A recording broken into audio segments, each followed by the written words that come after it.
part 3 webinar, the final one for the moment. We're going to see how this will continue.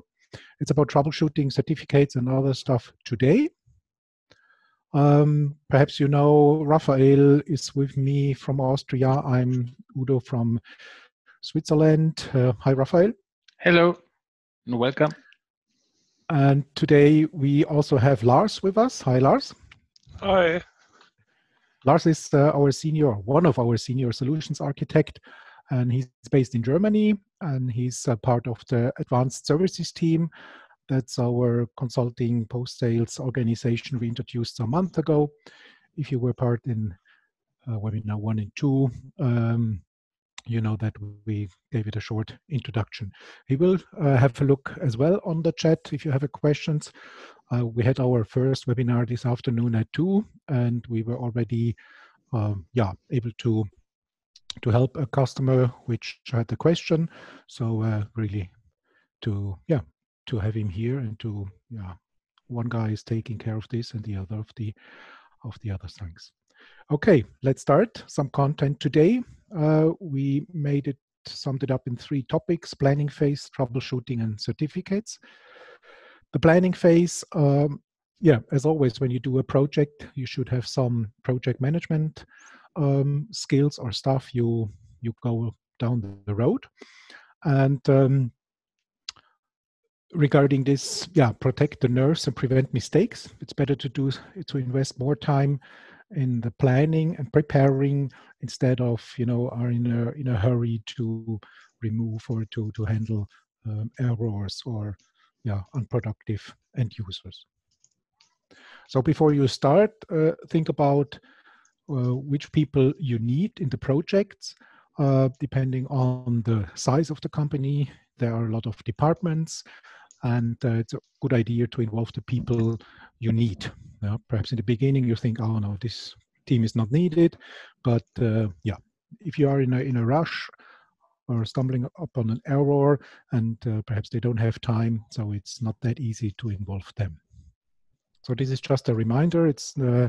We were thinking about what to include in this webinar, troubleshooting, and I think investing more before, and you have less pain after.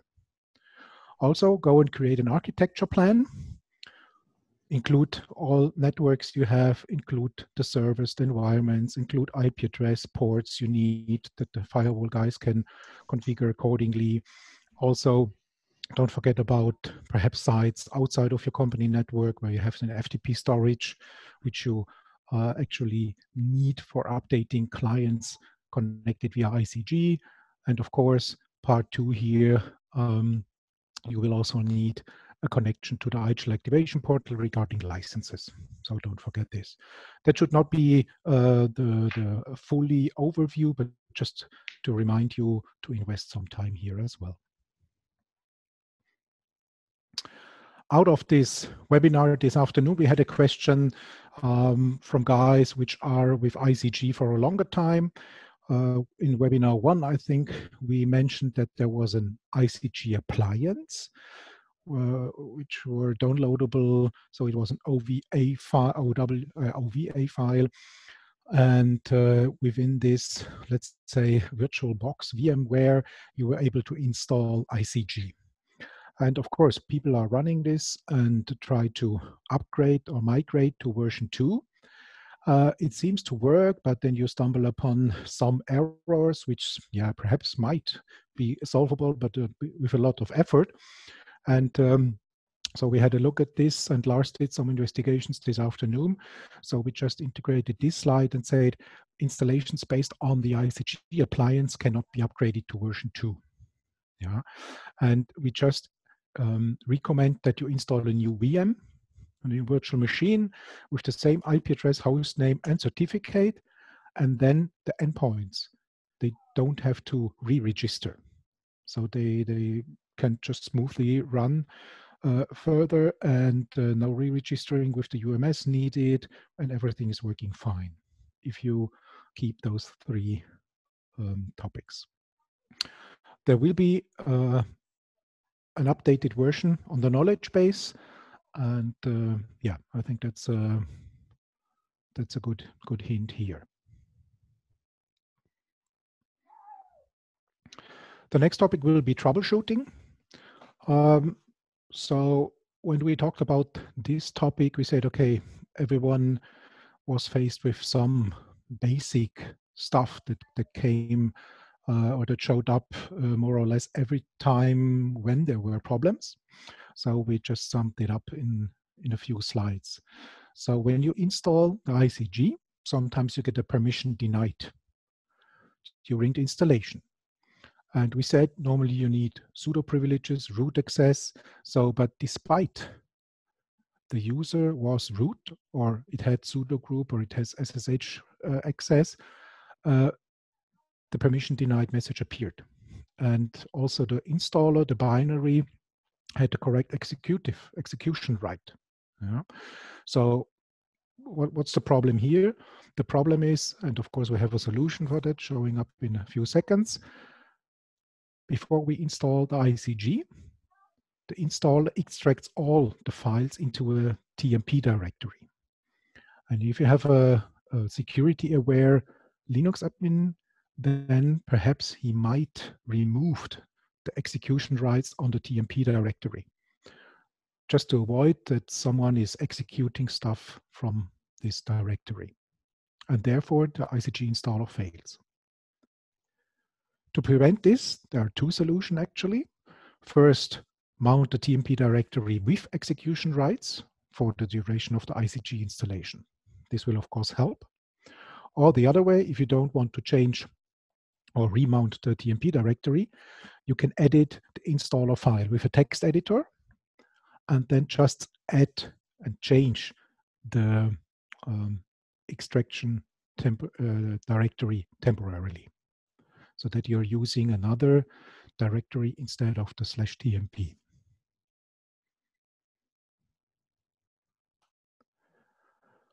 Of course, ICG has a service. The service should be up and running so that the ICG is serving well.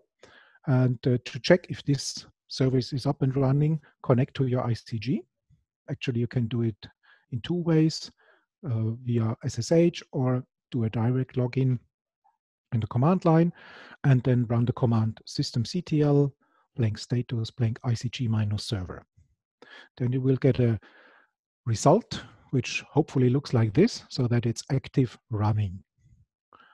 If you see it stopped or paused or something, by using the command systemctl blank restart blank ICG minus server, you can restart the service.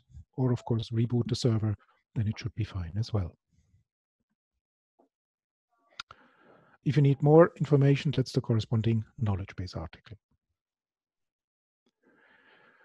Some errors might show up when you register your endpoint with the ICG for the first time.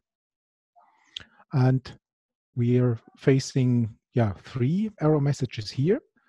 The first one is if you have a typo in the fingerprint.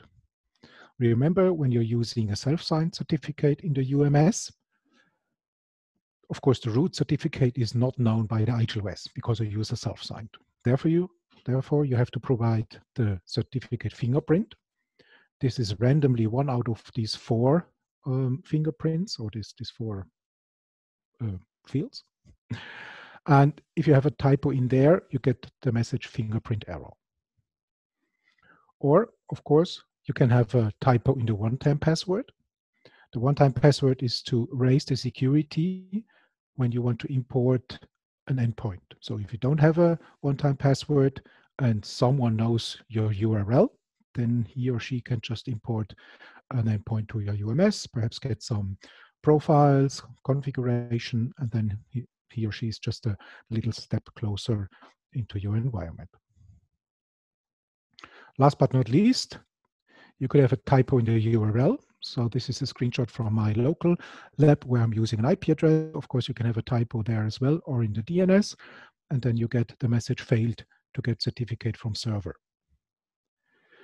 This could also happen if the URL is not reachable, if the port is not open, 8443, or the ICG itself is not running. So you see that this is kind of communication error there, right? So it's not one and only just check the communication. Logs. Some people like logs. Some people like it even to read. We don't go in detail that because we say at IGEL, if you have a real technical problems, open a support ticket, and normally the support guys say, hey, just give us all the logs information. So we just want to show you, and there's actually also a KB article under help, save support information, and also save device files for support. We will create a zip file with all the logs needed. What would really help our support guys is that you mention the time and date a problem occurred, so that they don't have to look through all the log files to find the error. Overview, these are all the logs we normally use within IGEL. So this is not only ICG related, you know, the Catalina log, the second one in line, is the one for the normal log file for the UMS, and all the other stuff. We don't go in detail, but if you want to have a look yourself, perhaps you find an error, just go and have a look at them. Certificates.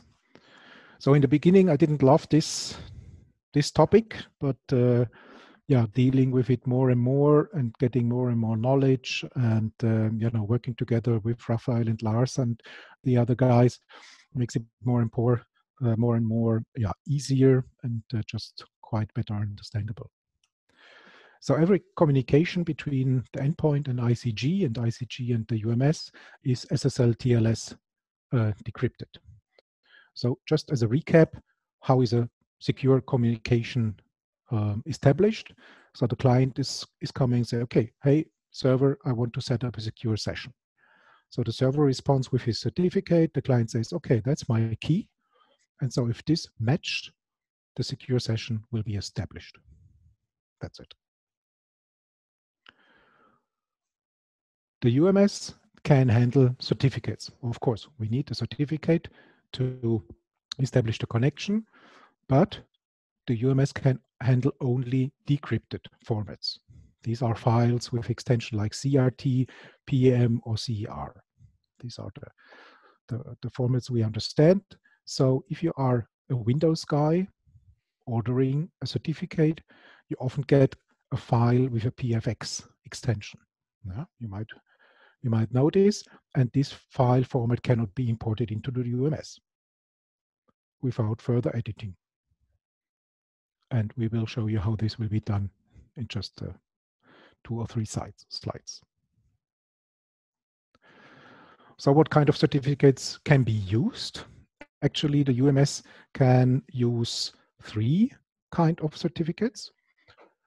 The first one is the self-signed certificate. So within the UMS, and I think we showed it in part 1 or 2, you can create your own root certificate. You can create your own self-signed signed certificate, and this one can then be used to import to connect endpoints via ICG to the UMS. The advantage is, of course, free of charge. It's built in, it's independent, it works just right out of the box. Very easy. Disadvantage, and I think that's really a big one, the client users, and we also showed this in in part 1 webinar, the user had to enter the fingerprint, which I showed you. So one of these 4 randomly chosen fingerprint parts when connecting to the ICG. Not a really good user experience. I think that's not what you want to show your customers or end users. And also, if you have a PKI and you know PKI, how management features are available there, yeah, not really that kind of features available in the self-signed by UMS. The second option is that you import the root certificate and private key of your own certificate authority. So perhaps you choose a Microsoft PKI, you download it, the cert and the private key, you can import it into the UMS. It's free of charge as well. Disadvantage, somehow the same. The user has to enter the fingerprint, and perhaps you don't want to import your private key stuff into the UMS. And also, it will be challenging for renewing the certificate to prolong it. So yeah, some challenges there. The third option, and this is the one we recommend, is to go for a publicly known certificate authority. GoDaddy, I think, is one, a worldwide known authority, and import this to the UMS. The advantage is, of course, IGEL OS has 170 approximately certificate authorities in the IGEL OS.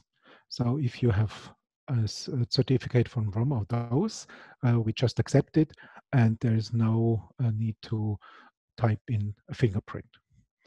Disadvantages, yeah, cost. It costs a little money. And if you are a fan of self-signed certificates, then yeah, that's of course a disadvantage for you. But that's the one, and we have some more details about this just in a few minutes. This is the knowledge base article where we just repeat this information and some more in-deep steps. So how to convert the PFX file format? Use OpenSSL for Windows and enjoy it.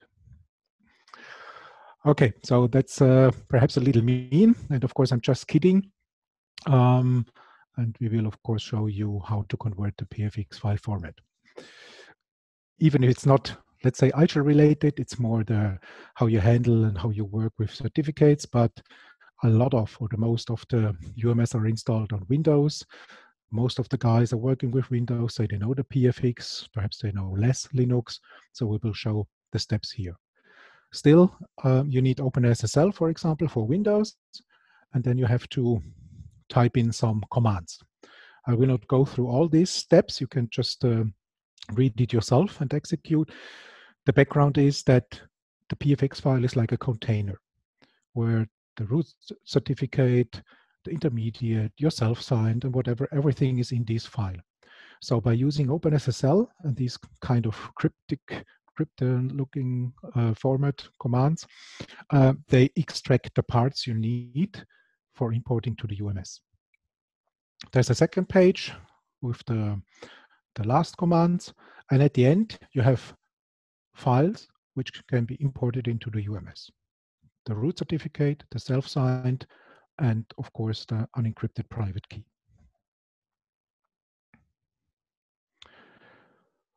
When you go for a certificate, so you go for GoDaddy and you apply for a certificate, you need information in the UMS. And the problem or the challenge with the ICG is that it can only handle one set of certificates. If you're familiar with access gateways like Citrix NetScaler, you know, perhaps NetScaler can handle two sets. So one externally to the internet and the other one internally to the company network. So let's just go for an example. If you have a domain xyz.at for Austria, you want to have your ICG running on icg.xyz.at. You go for GoDaddy and buy a DNS certificate with this name and of course with the public IP address for that ICG. But the UMS has normally no direct access to the internet, right? So only the UMS can use the local DNS server and cannot check if icg.xyz.at is correct. It can only check the internal host name of the ICG, which is, in that example, icg.lan.intern. Yeah, this could be checked. So the problem is it cannot verify the DNS name. And if you try to connect to UMS with the ICG to the internal name, with the external, it cannot work because the certificate does not know the lan.intern. Yeah? So there is no trust relationship between them. So what can you do? Because the certificate only can include the DNS and the external IP address. You can, again, two options. First, you can adjust the local host file, go for it, edit, and add the IP address and the DNS name. Or second, you can use a proxy to allow the UMS to resolve the external IP and DNS so that the UMS can reach out to icg.lan.intern xyz.at, and yeah, can connect to the ICG. Of course, there might be some guy saying, okay, now the first one, I don't like it because I do a local and I do a manual change. So if I rebuild my environment, perhaps there's a documentation, hopefully, or people changed and they don't know that there was something done manually. So it could be a challenge. The second one, sometimes also security guys say, okay, I'm open to tunneling here from UMS to outside. No, that's not what I want.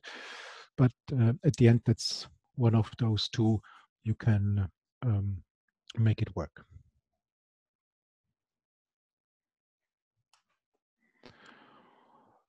Also because, yeah, we're living in this nowadays well-known work from home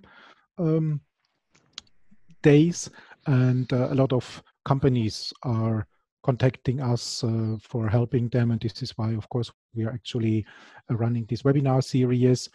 And we said, okay, because we are having IGEL Advanced Services, we are offering a business continuity accelerator package where we assist companies to make their work from home environments working. So if you don't have a partner, we have a lot of IGEL partners. Go for partners.igel.com and look for if you don't have one. But if you want to have a vendor to look into your environment or to help, just contact one of us three or your IGEL sales or pre-sales rep. And of course, at the moment, it's just remote only. We are not coming on site, but hopefully this will change soon. So from the content we've prepared, that's it. Raphael, Lars, any questions which are already answered or unanswered? No. So, no concrete questions, but I want to add all the folks in this webinar. If you don't use currently ICG 2.1.130, we want to recommend that you make this upgrade. This is a private fix, so it's not a public update, but we recommend this because there are some housekeeping inside the ICG, what is very common and what helps a lot of work for you. For example, you have not to check how big is the size of your hard drive in the ICG. So because there are some jobs automated there, if you need help with this, you can apply this in our community, and I think Udo will also share the URL how you can attend to the community. Mm-hmm. That's right. Yeah, of course. We talk about a lot about community. Thank you, Lars, for this really valuable note. I think there will be, I don't know the roadmap, but I think there will be an update, which will be an official one, including this private build fix. But yeah, igelcommunity.com. If you don't have an account, go and grab yours. We will publish the slide deck, some additional PDFs there. We have an ICG channel there, so the IGEL community is Slack-based, so you can just join, just read silently, or post your questions. And we also thought, so if you like that webinar series, but you have some suggestions on other webinars, we can provide more information in. Just go for the IGEL community and post your suggestions there. And also there will be a follow-up email after this webinar with the slide deck, with the link for the YouTube channel video. So yeah, I think we will also include a private fix, and yeah, then we have everything covered. Okay. So if there are no more questions, I would like to thank you. This is the last part of the webinar series of this one. I hope you enjoyed it. Any questions, any comments are welcome. And I wish you stay safe, and yeah, see you soon somewhere. Thank you. Thank you very much. Thank you very much.